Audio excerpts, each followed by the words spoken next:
So everybody, I'd like to introduce you to Albert Lin, National Geographic explorer. We have the honor of having him on campus today to tell us about his story and his experience using technology and being out in the field and working with native indigenous cultures around the world. So without further ado, Albert. Thank you, Chris. Yeah, team. I see a bunch of the faces from last night's drone, what did we call it? Like the self-help group that we had, our circle. That was really fun. We had a big circle and we all just talked about how I just threw out this question, like, how did you arrive here? And it went deep. There was some pretty wild stories. But there was a theme, other than for one person, that everybody wanted to be outdoors. And that's what brought them to this moment. So I share in that. I was looking at where I was exactly 1 year ago on this day, and it was in this national park. Just look at that water, right? This is in a biosphere in Chiapas, Mexico, where from above, it's hard to tell where the world begins and where it ends, It's like the reflection in the water is so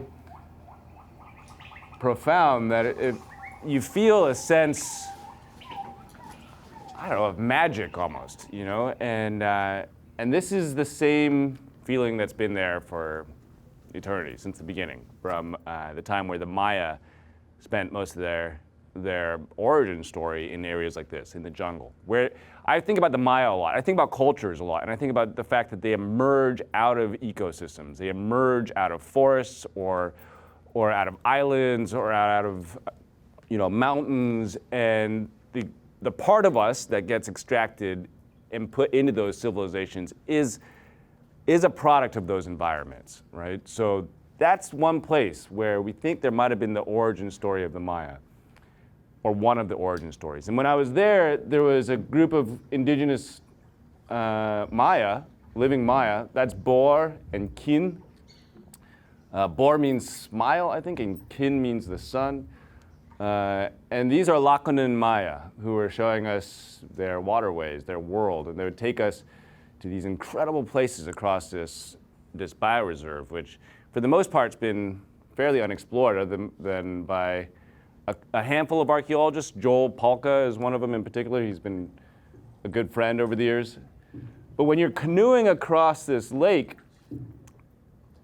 you can't use motors because the waters are thought to be the portal between the Maya underworld and our above world. They're thought to be the place where the spirits go after they die and where our souls come from before we're born. This place called Shibala, I heard you say it, right? So you're trying to use a lot of grace and a lot of care and presence there. But see, this is our team. It's not as graceful. I'm not doing any work. I'm just sitting here trying to not fall in. Oh wait, no, oh, that part got cut out. I gotta show you that part because we get stuck. It's okay. We get really stuck under those branches, and you just try to hang. But they would take us out to these parts of the lake where there's symbolism that's been timeless in the features of nature. This is a wall that, as we approached it and we looked closer, had all these, it's hard to see in this image, but these ancient glyphs that are on a water line that keeps changing. So just going back to that moment before, when I look at something like that, I think of the person who rowed their boat to this exact spot, sat right there and projected their mind onto this wall, hundreds and hundreds of years ago. And you feel like you're right there with them. You see this handprint. I'm sure so many of you have seen this before in the national parks that you've worked at. How many national park members are we in this room? Quite a few, yeah. And this kind of this handprint where people put a powder into their mouth and they blow their hand, their mark against a wall.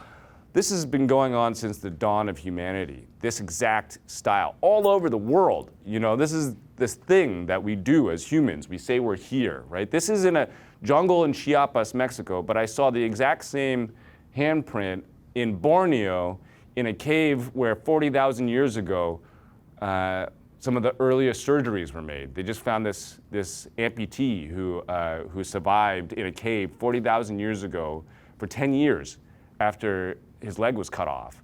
And it's this symbolism of not just that person, but of the people that were around that person, caring for that person for 10 years. And they all left their marks on the wall with this same exact print. And that's wild. I just find that to be so cool. This is this idea that we're connected as humans, right? Before we got there, we went and visited this shaman. We're at a very special place right now. The Legion is taking me to meet who's probably the last shaman or wise man of the Lacan Maya. And in his mind are the echoes of the spiritual beliefs of the ancient Maya. And after he's gone, they're gone. This way? It was this super incredible moment where we had access to a community of people that carry with them the same language, a lot of the belief systems actually disappeared as the Maya collapsed because the written language was something that was only for the elites in the ancient Maya. And so that when that whole civilization collapsed, all the written materials kind of just got forgotten. So what this person carries in their mind, in their shamanic traditions, is all by oral traditions that were passed down from one generation to the next. And what I learned from him was this understanding of the symbolism of this place. He described to me that every part of that jungle, every part of their world, it had a soul. The rock had a soul. The wall had a soul. The water had a soul. The mountain itself had a soul, right? And when we went back into the field, we went there with this different understanding. We'd fly our drones around these specific places. This mountain, we were told by Bor, it breathed the air of the gods, right? And we were coming to this lake specifically because we had heard there's only a few places where the Maya speak of the origin story of their, there's this like kind of mythical lost city called Matwil, where this emperor on his tomb, he wrote the description of this place, a watery world, and near there was the descriptions of a mountain that breathed, and it was like, oh man, I feel like I'm living this childhood adventure looking for a breathing mountain in a watery world, but here I am, 1 year ago. I just looked at my phone last night while making this, I'm like, this is 1 year ago. And as we flew our drone, we mounted a LiDAR onto the bottom of this. Does anybody here not know what LiDAR is? Everybody knows what LiDAR is, right? Which is so cool. Not so long ago, nobody knew what LiDAR was. But LiDAR allows us to go and punch through the trees, as you know, right? And we just delete all the data points that are on that bottommost layer, and we're able to see what's on the ground. And when we fly around this mountain, at first it looks just like a mountain. This is a topographical map. This is the top of the mountain. We're on that boat right around here somewhere. And then when we extract the trees, you're left with this very different story of clarity. The whole top of the mountain's been flattened off. And there's other weird things here, right? Like, look at this triangle here, right? What is that? I don't know. I couldn't get there because the jungle was so filled with these razor sharp cacti that we couldn't get to, and these big there was just a bunch of obstacles. But there was a path. And when I showed this to Joel Palka and the other archaeologists there, they started to see other things where they thought that this whole mountain might have been terraformed. They can see that there's actually little edges here, ridges here. And what Bor, the Lacan Maya, told me was that at the top of the mountain, at the right time, the belly of the mountain will fill with air and it will breathe on you. And as we hiked to the top of this mountain, sure enough, he showed me this little hole that we leaned down on. And as we leaned down against this little cave entrance, his long hair just sort of flew up in the wind as the belly of the mountain filled with air from the wind around it. These are what we were told were hand-carved cenotes by the ancient Maya. And, you know, for them, the cenotes, the water, the heart of the cave, the inside the mountain, these are all entrance portals into Shibala, right? I'm about to enter into a cave at the top of a mountain, at the base of a temple, a cave that the Mayas say breathes with the air of the gods.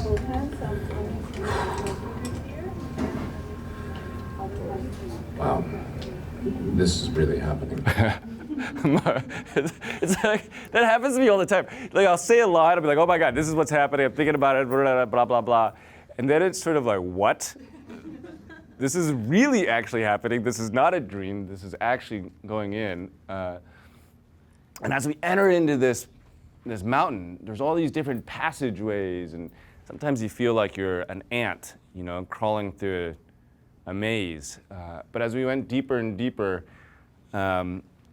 Archaeology, the rock climbing archaeologist, badass, she told me that we should look underneath the stalactites, because that's where the ancient Maya would have put their offerings. You know, it's underneath the stalactites. And we're trying to date if this mountain was actually terraformed and this temple was created to turn the whole mountain into a pyramid. We wanted to date the materials and figure out if this is actually the origin city. And sure enough, we find little bits of pottery that come from the earliest times of the Maya. Now, to me, like, we're following these breadcrumbs, right? We're using technology, we're stripping away the trees, but we're telling this story that goes way back in time into humanity. And I think sometimes about the person who built these pyramids. Like, did they ever think there'd be film crews and drones and other things zipping around and doing all this stuff? Probably not, right? But as we went up into this pyramid, this is in a place called Palenque. Has anybody ever been to Palenque? Yeah. Okay, so this is the main this is the tomb of Pakal, the main king who built most of Palenque. And the reason why we ended up in that other place was because of the inscriptions inside this chamber. They gave me access to go down into this tunnel that was built by the Maya on the top of this pyramid. Now, that's kind of creepy. Like, I don't want to go into that tunnel, right? Like, it's pretty scary. And there's also supposed to be some kind of air channel that connects the outside world through the side of this tunnel for the spirits to enter in and out of this pyramid. And so you're entering into these places, and it's full on, right? And as we enter in, there's a cavity that's got this triangle-shaped gate, basically, into it. And the whole time I'm thinking about, you know, the fact that we had gotten that blessing from the shaman. You know, he had told us everything had a soul, everything had symbolism, and now I'm entering into the tomb of the greatest king of the Maya from this region that built all of this world around possibly those origin stories that we found on that top of that mountain. And as I enter into his tomb, you can see here, it's very hard to see actually, I'm sorry, but this is a map of their world, of their cosmos, of their cosmovision. The water, the tree of life, the stars, and there's Pakal here sort of moving up. And then there's a story of their origin, of Matwil, of the origin city, of cormorants, and the description of it all. And even in the symbolism of the ancient Maya on their tombs, they created maps of their world, just like we're trying to now. Do you mind zooming in on that? What's that? Do you mind zooming in on that map? I don't think I can on Keynote, but I can put it up at the end maybe with the questions. I might have another picture I can throw up. It's not like a direct map. It's more like a metaphorical map, right? You've got a Shibala, the tree of life, the symbols there. But around here you have descriptions of their origin, and it's descriptions of features, of orientations. When you look at the world of the Maya, the spiritual world of the Maya, everything was based on where the sun rose and the sun fell, and the cycle of the 4 points of the directions of the compass. that sort of dictated how they thought of their world. Their landscape was their world. And by getting a drone up in the air, I could see it for myself, but somehow they instinctually knew it just by living on the landscape, right? And that was the belief system that carries on today to the people that still canoe across that incredible lake. So that was 1 year ago. I mean, sometimes I can't believe that I don't know, I look back, it's like, did that really happen? But that wasn't even that long ago, right? For us, the work we've been doing, it's been powered by archaeologists. So all the archaeologists in the world, they spend their lives dedicated to studying a specific thing, and then sometimes there's breakthroughs. This is a breakthrough moment for the world of the Maya. Anybody who's a Mayanist is like, what? Everything just changed in the last 5 years. Everything just changed. This is Tikal, and when you go to Tikal on the ground, it's one of the most studied sites in the world, but when you remove the trees, there was new pyramids that were discovered in real time. Like pyramids just off to the side here that they didn't even know about after having mowed the lawns and brought in the tourists and all these other things. They didn't know that there was a pyramid just beyond the trees. And we were able to get out there and find it for the first time. And it was pretty incredible. But this has been happening across the entire region of Guatemala and Mexico with this consortium of archaeologists that have led this thing called the Pakunam LiDAR initiative. And all of a sudden, I think in like 1 year, 40,000 new structures, 60,000 new structures were found. And we helicopter out. This is like, we're gonna go in. And it's very brutal, How many of you have had these before? I don't know. Yeah, it's awesome. War wounds. This is my first time going into a pyramid. I'm coming. Little scorpion. That's my sound guy. I wanted to thank the sound guys and the camera crew because they're actually always the first ones in. So even though I get all the credit, they're like, this is. Let's see. On the camera. Seriously, don't come back. There's a scorpion issue going on there, which I'm clear. Deep in the heart of the burial chamber. And the other challenge is that we all had been through the last 3 days elsewhere in Mexico. So the hottest, muggiest place I've ever been. Everyone was farting. Scorpions and farts. Awesome. Awesome. Yeah, so we've gone, we've gone better. We don't eat beans anymore before we go into a pyramid or anything like that. But it was such a cool moment. Did you guys catch any of this in the news? I mean, it was a time when a couple of years ago it was just catching every headline. We even got it on. We even got on, the Daily Show. That was like a career highlight there. But this was this incredible work of the archaeologists and Tom Garrison and others that sort of pulled together this consortium of LiDAR that at the time was really only accessible by, we were working with NCOM and their big Cessnas, and it was costing a lot of money to get these scans for those archaeologists going.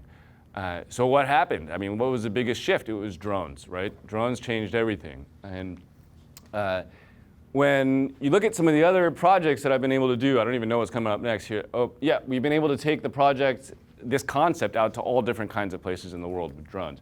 This is in Micronesia. Has anybody been to Micronesia before? You've been? Okay. Did you drink the sakau? No. Oh, I drank a lot of the sakau. This is the sakau. This is the chief of a community, a kingdom, that would have been the descendants of the same the Namarquese of the Sadalurs who created this incredible lost city called Namadol. And as I land into Micronesia, the very first thing they asked me to do, very first thing before we're able to do anything, is meet with this person and communicate what we're trying to do. I have to drink the drink of the ritual, which has been part of the ritual since the very beginning of culture here on this island. They beat this stone, this pounding stone, until it creates this slush out of kava, and then they mix it in this hibiscus root that makes it look like, I don't know, this kind of this snotty looking thing. But it's so important that it's literally the centerpiece of the flag of Micronesia. It's this cup with the sakau on it. And when you look at the ancient stones that we found with our aerial LiDAR, that's how you find the archaeological sites, because these stones become the centerpiece of a community. They're like the ringing of a bell, right? Unfortunately for me, I went a little too big on the kava. Here's the moment after. But it's not the same as being drunk. It's just visually everything's double, and I have like a kind of like a high feeling in my chest. And look, here's the basic 1 and 2 of it. I was just made part of this kingdom. My name now is Luke, and we have the protection of the high sheep to go to Namadol, which is really good because that place is super haunted. Literally everybody who shows up there without permission dies. So it's a good thing. Yeah. I didn't know it was going to do that to me. They didn't tell me that, but that was hard because all of a sudden there's a bunch of cameras pointed at me and I'm trying to hold it together. And I cannot see. I cannot see out of my eyes. So you can see that. But shared that because that wasn't part of the actual show. Oh yeah, I just found it on my phone last night. This is all the stuff I was like, because after that self-help group, I was like, oh, I can pull out some more personal stuff, Yeah. This is Joe. Average drug? What's that? You said it was a bit better than a drug.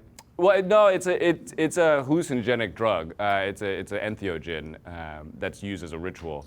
And I've run into these entheogens in every culture I've ever encountered. It's just a part of our human story, where in moments of ritual, we take our minds to altered states of consciousness. That's just what we've done since the beginning of our humanity. And it's because I think those altered states of consciousness allow you to kind of reset and be more in flow with what's actually happening in your community, right?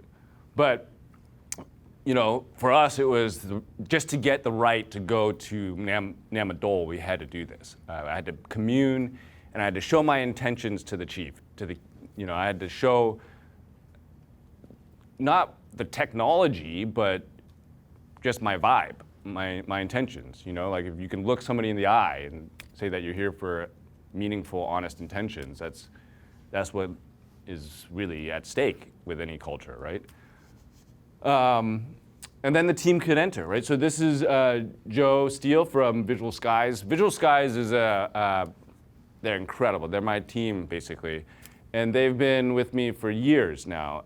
They're a production company they're a spatial media company out of London who do everything from all the graphics sort of mapping, so all the set mapping or people mapping for movies like Napoleon or Game of Thrones or any of these things.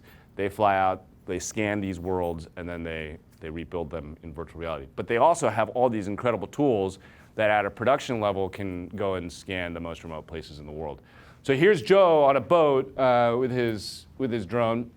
Let's see, and we're going to a site that was built 1,200 years ago. Look at those basalt stones. Like what? How did somebody build that? No, not so. 600 years ago. 800 years ago. How did somebody build this? I'm thinking 800 years ago. How did somebody build this 800 years ago? I don't know, but look how heavy those stones are, right? They moved them into place like a log cabin, like it was nothing. It's all across this whole region. This is just a glimpse that we get through the jungle, through the mangroves. That's my medic, sitting there just wondering, did we make all the right offerings? What's he gonna have to do? And here's just a little sample of the data that we get after we fly our drone. We pull our data, we fly our drone, we pull the processing out, and when you look at the results of this area, it's pretty compelling. You can see all these different platforms, an entire sort of city emerging back here in these different straight lines out of the mangroves, in an area that is so inaccessible and so hard to get to that there's really parts of it that have never been explored since the time that it was abandoned. I've been able to go to other places, like the desert. We talked about the desert last night. Who here has been to Wadi Rum? Anybody? Okay, well, you've seen it before. Has anybody recognize this landscape? been in like almost every epic desert movie. I'm sure it was in The Last Dune. I'm sure they filmed The Last Dune there. They filmed The Martian there. When you're there, you get it. You're like, oh my God, look at this place. But this was also the home to the ancient Nabateans, the people who built Petra, that city carved in the walls. And I was telling somebody earlier that there's all these little cave inscriptions or rock art everywhere across this huge desert. And the Bedouin now have a crowdsourced app where they share where they're seeing it all, a GIS map, into a shared GIS database. And they're creating this library, this catalog, a Bedouin-created catalog of all their old scripts, which is, just such a powerful thing. And, we were able to get the Jordanian Air Force to take us out and try to see if we could see, more from the world above. And this is what it looks like hanging out the side of a Jordan. It's like so hardcore. You feel so, right? But you can't really see that much, actually, from that perspective. It's hard because you're higher up. Things are just so intense. You're not able to slow down. So the drone, once again, is the main tool. It's where you bring everything in. There's Joe, there's Duncan from Visual Skies. They made a little video. It's kind of got some, I'm going to warn you, they put like really intense, dramatic music on it. So I didn't make the edit. I'm going to blame it on whoever put the edit in. But let's see if you can hear it.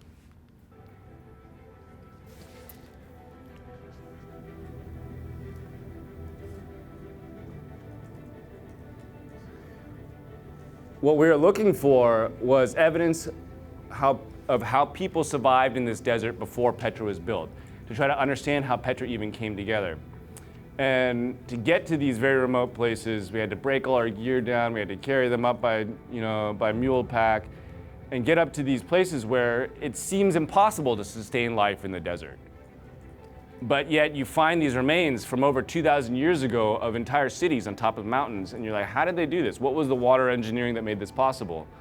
So with the use of LiDAR, we can get this very detailed map of any landscape that you wouldn't be able to get from a helicopter or a Cessna or anything like that. I love that shot because you can see all the drones sort of flying in the background. This was a very challenging environment for my team because the altitude variables, they don't want to run into any cliffs or anything, but they kept on picking out these little holes. You see these little holes on the top of the rock. And when they look at when we came, and hiked up there and looked close at these holes, there are these huge cisterns that were carved into the top of this mountain. So just from that, we realized that this whole world was built as a big water catchment, like this, it was just to catch the water. And one thing I wish they'd shown was on the top of Petra, when I look at the top of Petra now from the drone, from top-down view, it looks like a circuit board. Because there's all these catchment pools with little drainage systems that all feed down into the center of the city into one massive cistern in the bottom. And you'd never know that from standing there on the ground.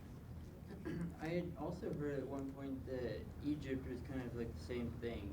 Yeah, anywhere in the desert. It's all about water. It's where you capture water. I've spent a lot of time in water and cisterns, and it's like I think Chris was talking about a show I made in Accra in Israel once, where we were looking at this Crusader temple or castle, a Crusader castle of the Knights Templar, and their main thing was a huge water cistern in the bottom of the castle or the fortress, because once you run out of water, it's done, But it's been going on, life in the desert. It's how you engineer the water. But the only way we would have seen it here on top of this mountain was through the drone, right? It's been an incredible journey, and maybe the most powerful recent example of why we do this was here. I was up high in the mountains of Peru, up in the Andes last year with Juan, my guide, and a community of Chachapoya, who are not the Inca, but the battlers, the warriors, the cloud warriors that fought the Inca. And he took me up to a sacred site where we found up high on this cliff these sarcophagi that it's pretty scary to be up this high, but then you're standing there and like right in front of you are human remains. You can see the bones over here to the left, and it's spooky, I tell you that. Like it's like one of those things where you're standing there and you look at hair that's been lying there for 500 years, 600 years, and it hasn't changed color or anything. It's like, it's just there, just like it fell off a barber's head. But it's there, it's part of our human story. And we go and we find this place and we scan it with our drone. Unfortunately, I wasn't able to get the data in here for this presentation just yet. But we scan it with our drone, the whole cliff, and we start finding all these other mummies, all these sarcophagi across the entire cliff face. And I don't know how they got up there, but it's one of these things where every single time we look a little closer at the drone data, we make a new discovery. But the most important part came from when we brought all that information back into the community and we showed Juan what had been found on the side of the cliff that they had showed us. And there was this moment where Juan started crying, even though he's 800 years removed from those sarcophagi. He started crying because it was a story of his own ancestors, and it was coming back in a way that felt to him like an empowerment of identity. Now, I think this is, for me, probably the most important part of my last year is realizing just how central the indigenous communities are to the work that any of us really do, especially in the parks or in archaeology or in exploration or anywhere. I know that we're on indigenous land right now, we're on native lands right now. So, it's just a part of the thing where it's like, let's bring each other in. We go out with all this high tech and we're like, oh, we're gonna do all these scans. And then we do all these scans and then we sort of disappear. And sometimes I feel like I wonder what happens to the communities. They're like, what just happened to us? We don't even know what this data was. It's like an extraction of information, a photo taken, but then where's the conversation back? Sometimes I think about my film crew. Like we have maybe a sunset to capture a moment and we're running around an island at the last second trying to get this sunset, and we'll show up to the community and everybody's out and cameras out, boom, boom, boom, and I'm walking through and I'm looking like, I'm doing my thing. And then all of a sudden we load back into the truck and we disappear. And I think to myself, like, what did they just experience in this community? They just saw this random truck of 6 trucks pull up and this camera crew come out and then they disappeared. It's like, what, but we got to change that. It's got to be this other thing now, right? And this has been the most powerful part of the last year. So I thought I'd, sort of really, this is the stories of the adventures I've had more recently. But I thought maybe for this community, since we're all friends now after last night's our little power huddle, I wanted to tell the story of how it began for me. Who in this picture do you think is me? Anybody? Yeah, that guy. I refuse to follow the rules. They're like, oh, smile. I'm like, no, I'm not gonna smile. This is my grandparents' home in Hong Kong. I grew up in a few blocks, a few miles away, over in Palo Alto, and I grew up in this world where we were traveling around between here and other parts of Europe, and I didn't really ever feel like I had a deep connection to my own cultural identity. So I started traveling back, into parts of Asia every time I could as a graduate student in engineering. My grandfather, when I asked him when I was a little older where we came from, he said he thought we came from the north. That's all he left us with, the north. And he described this blue birthmark that was on all of our lower backs, which he called the Mongol spot. So when I was in grad school in engineering, I would spend my summers backpacking around Asia, and I ended up with the little money I'd scrounge up from writing the school newsletter. And that's me living with a nomadic family in the fields of outer Mongolia back, I don't know, maybe this was like 2006 or so. This was a very special time for me where I had been traveling around China and then now into outer Mongolia, and I was learning about all these different people, these different histories, these different stories that were so important to the world, but yet hadn't really been well explained to me, like in this case, it was a story of Genghis Khan, which, love him or hate him, he changed the world and deserves to be described in the history books in a way other than I was learning from it, because the only time I had heard about Genghis Khan up to that point was from Bill and Ted's Bogus Adventures, where he's like some crazy barbarian, but no, for these people, he was the founder of a nation that created the largest contiguous empire in human history in a single lifetime. I mean, that's like, what? I didn't know any of this. And I got really obsessed with this person's story, and I decided that I was going to try to answer some questions. And the place to look to answer those questions was by finding the tomb that was never found. I'm a grad student in engineering at UCSD. I have no idea what I'm doing. I wasn't even a grad student at the time anymore. I just graduated. So I was literally just living out of my car in the parking lot of the university, trying to make this project.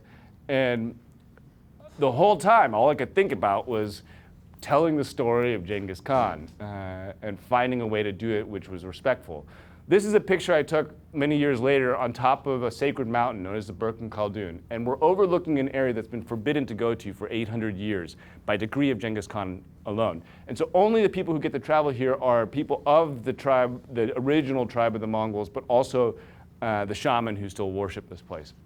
And so to get access to this site, we had to show our right intentions, but we also had to get all the permits and everything like that and all the permissions. And the reason why we were able to do this was because we said we're going to use a technology approach. We're going to look without digging. We're going to try to do something that was more remote sensing based and not destroy the tomb. And that would allow us to try to help the government of Mongolia sort of establish a national identity around a site that had been disputed. So I started building drones. I had a plan. I was going to do drones and ground penetrating radar and magnetometry and satellite imagery, multispectral and all this other stuff. And again, I'm living out of my car, right? So I'm scrounging together money, raising little funds here and there, and at the university building these early prototypes. This is when, I think this is 2006, so DJI didn't have their first commercial drone until 2013 or something like that, right? So this is like Arduino, the kind of stuff that you were playing with, some other things, and it didn't work that well. I mean, it was like pretty early days, right? Here's a video. We've seen a million videos of people catching drones. This is my first attempt with a really crappy homemade drone at the university.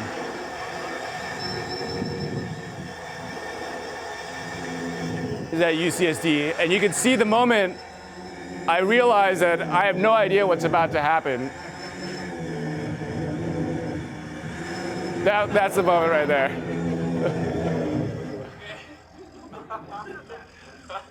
I was terrified. So I know that this was before your office was established at UC. We met yesterday. And, what was your name? I'm sorry. Brandon, sir. Yeah, Brandon, turns out, has been the sort of director of drones for the UC, the chief guru of drones for the UC, and has to sign off on everything. And this was before that, so we were just doing whatever we wanted. And probably the reason why that job was created, because it's like, what are we doing? Yeah, these were the early drones.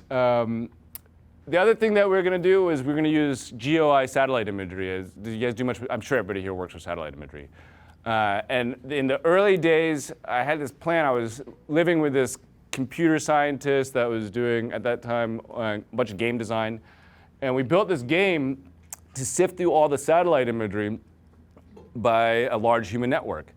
And it was, we had been trying to find other ways of looking for anomalies. Computer vision, machine learning, all those other things, but we didn't have any primer data because none of these tombs had ever been found. But when we asked the crowd to do it, all those little points of this data that was chopped up, they started adding up into these trends of agreement. We created this statistical process where the crowd could teach itself and agree on where to go. And when we went out finally into the field, we went with that data. Here's a home video from all the way back in, I think it was 2000. This is the first expedition. I got my first grant. I'm out of the car. My parents are still like, what the hell's happening here? But I was able to get my first expedition going with all my engineering buddies. And I think this was maybe 2010.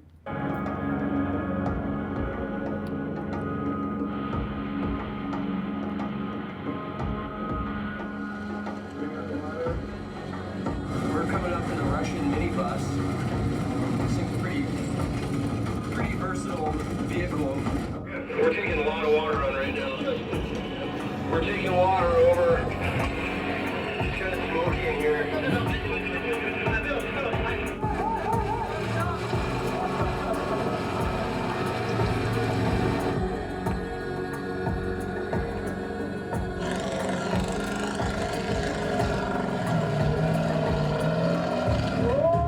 Yeah, no, it's not. I'm still here, so we all know what happens.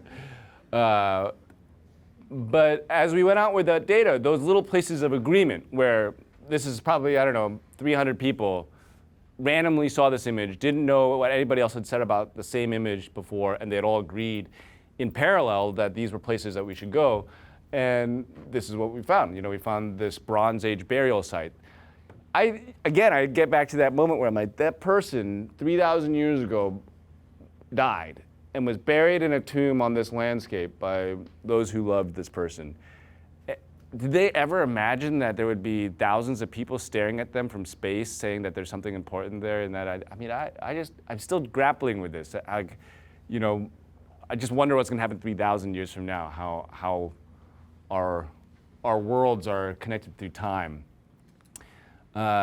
We flew our drones, and when we get to these sites, and from the ground, I'm sure you guys have run into this before. Everything just looks like a pile of rocks. But from above, you start to see that you're missing half the story from that perspective, right? Like, look at that. There's a whole city here, missing. Just the fingerprints of it remaining on the landscape. And then we'd hike up into the deeper parts of those mountains, and you can see. There's Charles, there's me in the back, and I've got, they handed me this Kalashnikov to take into the mountains because they're like, if there's wolves and there's bears and there's bandits and there's all these other things, and they're like, if you get in trouble, shoot 3 times and we'll know you're there and we'll come help you. And I'm like, oh man, I'd never shot a gun before in my life. And now I'm hiking through the mountains of Mongolia with this mission, and I'm like literally just an engineering student that had just graduated with this ridiculous, audacious dream, and now here I am. I think that's what we said it yesterday. It was like, what is this? What is the biggest thing? It's saying out loud your most audacious dream. Like, even if it sounds outrageous. For me, it was, I'm going to go and look for this tomb in Mongolia using satellites, drones, and radar. And crowds. And it actually happened, right? So in your mind, if you take this moment and you think about your most audacious, like almost embarrassingly audacious dream, and then try to say it out loud to somebody and just practice saying it out loud more and more and more. And then you never know. It might actually be you on the side of your mountain looking for this thing that you've been hoping to find. We started flying our little fixed wings. Who was it that we were talking about fixed wings with earlier? I think somebody back there, yeah. These things are unruly. I hate fixed wings. They don't do anything. Yeah, it's like, what is happening here? Yeah, a bunch of fingers got cut up and everything. They didn't really work out that well. But ultimately, we found on the top of that one central mountain this huge shaman shrine. And on this mountain, we realized that we're at this mountain that had been described in the ancient texts of the Mongols for many, many years. And when we started working around that mountain, all these trees had fallen down in the southeast flank of that mountain. And in this one plateau where there was a shrine, these trees fell down. And in the roots of the trees, I started finding these, I don't know what they are, like these ceramics. It was my first expedition, that first moment of discovery, that first aha. Can you imagine? I don't know how many people have ever found something that had never been seen for 100 years. I'm sure some of you have. Yeah. So do you know that you can describe that feeling, right? It's like, whoa, you're in the presence of that person again. I don't have it here, but when you flip that tile over, you can see the fingerprints of the person who made it. And every time I put my fingerprint on a piece of ceramic and I can feel the thumbprint of the person who made it, it's like you're touching them, and then you become a part of, like, their story becomes a part of you. Walking around that plateau, we found that we were walking on basically a pile of rubble. There was, this incredible series of roof tiles everywhere, all around, And we went on and we brought our ground penetrating radar in, we flew our drones. It was really tricky to do ground penetrating radar because the ground was so uneven. This is our geophysicist, Alex Novo. We started doing ERT, magnetometry, anything we could. And we brought it into virtual reality, and we started finding these anomalies under the ground. And then one afternoon, this sound started rumbling in the bottom of the valley from far away. It had taken us 4 days to get there by those trucks. And this sound started rumbling, and then the next thing you know, on the side of the mountain, I get this call on the radio saying that I gotta come down because this truck had pulled up, and 7 shaman had come to worship the mountain and wanted to know why we were there. I mean, it was like that moment where it's like, oh man, okay, this is really happening. Let's see, that's it. So there was no videography made of that moment because I think somebody spoke about it yesterday. There's a respect for trying to, not break any of the spiritual rules of visualizing souls and these shaman processes. But here's the shaman, the one image that was taken of him. And I did record the sound of the audio that night, but I play this for almost every presentation, the sound of the audio of this drum. And it was one of my first expeditions from over 13, 14 years ago, because it was so deeply meaningful to me, this one moment. I pulled up onto the side of this mountain weeks earlier with all this intention and all these tools and all this technology and these drones and these radars and these ambitions and all these things. And then in the moment of reckoning that was upon me now, it was like, does any of that matter?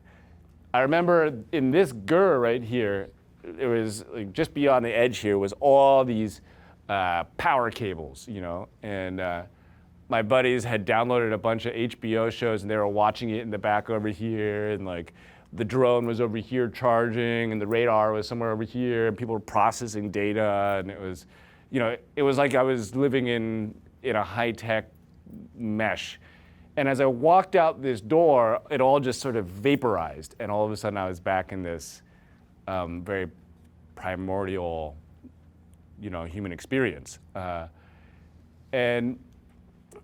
And that night, the shaman said, okay, well, you gotta come and sit with us in front of this fire and tell us why you're here on our sacred mountain. All the permits, we had gotten authority all the way from the foreign policy of the advisor of the president, and that didn't matter at this moment, right? Like, none of that mattered. Those people are elected, they come and go, it's like, whatever. For them, it didn't matter. And so we're like, okay, what are we gonna do here? What am I gonna do? I talked to Ishtorch, my collaborator, and he's like, well, first they're gonna smell you because, in Mongolia, your soul is represented in your smell. And I'm like, oh, that's not good. It's been weeks, it's been weeks in this mountain. And then he started teaching me all these Proto-Mongolian words, these shamanic words that existed before the time of the formal Mongolian words. And I'm like trying to learn it all and clean my nails and, just trying not to smell as bad as I did. But I walk out that night and I just put on the recorder the sound of his drums, and I just took some notes and I put them together into this little video so you could feel it. He had me come up to the side of this shrine and kneel in front of him. And you saw that black the hair that hung down in front of his face, so you couldn't see his eyes. He had these eyeballs painted onto the headband that was on his forehead. And as he beat that drum over me, you could feel the rhythm capture your heart. It captured your rhythm, and you hear his low drone as this drum continues to rise. I was invited into their gur where each shaman had their own table where their headdress stood, their objects stood, and I started to learn their ways. As I knelt under him in this final moment, you can feel this drum exploding in his hands.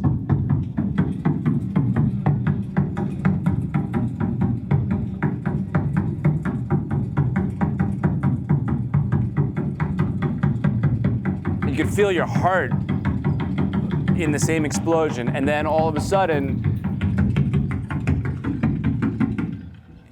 he just collapses to the ground. And he starts twitching like a bird, you know, and he's and you can't see his eyes because it's covered. And he's just like And then his attendant comes and hands him something to smoke and something to drink, and then he starts talking to him, you know, to this attendant, passing this question between one person and then to my translator and then back to me. And he's just sitting there, you know, over me, and I'm in a complete trance. My body's frozen. And I'm trying to sit there and explain my intentions, and I'm using words that are just totally ridiculous, like radar and drone and, you know, yada yada. And it's like high-tech, non-invasive, geophysics. It's like, what am I talking about? Like, what am I doing? You know, and I'm sitting there just shaking, like trying to explain. And he really didn't care about any of that. All he wanted to know was our intention, you know, why I was there. It wasn't for the drone, it wasn't for the radar, it wasn't for the, it was to try to learn the story of somebody who I thought had shaped the world, but that their story had disappeared. And it was to try to bring those stories back so we could respect, you know, those old traditions, or just understand who we are. And he, you know, I guess he saw that. He could see through all the ridiculous acronyms and everything else, right? And see the intention and said, okay, well, if this is your intention, you know, spread that story, and you've come for the right purpose then. But respect the traditions. I show this slide because it's so much about what maybe the core of what I've learned on my journey is that, you know, it's not the tools that we bring to the problem, it's the intention that we show up to the problem with. Whether it's drones or satellites or radar or anything, GIS has been, you know, a part of who we are from the very beginning. I was recently looking at a map from the age of sail, and half of the world was still uncharted, right? Now, what happened in the charting of those maps was brutal. You know, it was brutal. There's no way around it. The way those maps were used carved the world up into halves and quarters and things like this, right? Projecting ideologies and all this other stuff all over it, right? The way we map the world is almost irrelevant when you really think about the main question, which is the intention with which we map the world. I think that's the main lesson that I've learned. And when I stand here, you know, I just look back. I had that incredible night with everybody last night that was here, where I got to meet all these people who I think really get that. You know, like you guys, everybody's here because it seemed like they had had an aha moment in their life, where for many of you, this isn't your first career or even your second, maybe your third, right? And you're like, you know what, this is the way to go, to be outside, to experience nature, to work with communities, to work with cultures. And that's it. It's like, you know, we go out with these tools and we map our worlds, but ultimately, in our day of judgment, when the shaman comes and smells your BO, you know, it doesn't matter if you have a DGI or a whatever or anything else. It's just that you've showed up with the right intentions. So thank you very much for this time. I know that there's some time for questions and a conversation with Chris. But this was a hard one for me to make, you know, in terms of a schedule. I'm going through some personal stuff at home with a friend, but it was great to get out here and connect with a bunch of people who are basically now also going out into the world, into our national parks or beyond, making discoveries, working with indigenous communities, working with others, and you know, I just feel like somebody spoke about ethics last night. I don't know if he's in the room. Oh yeah, ethics of drones and things like this.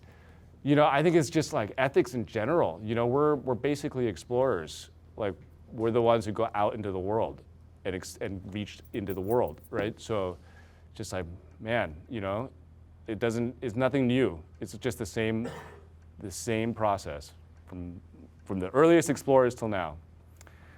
Okay, thank you so much, and. I think maybe we can chat a little bit or talk a little bit with Chris and ask any questions. Yes.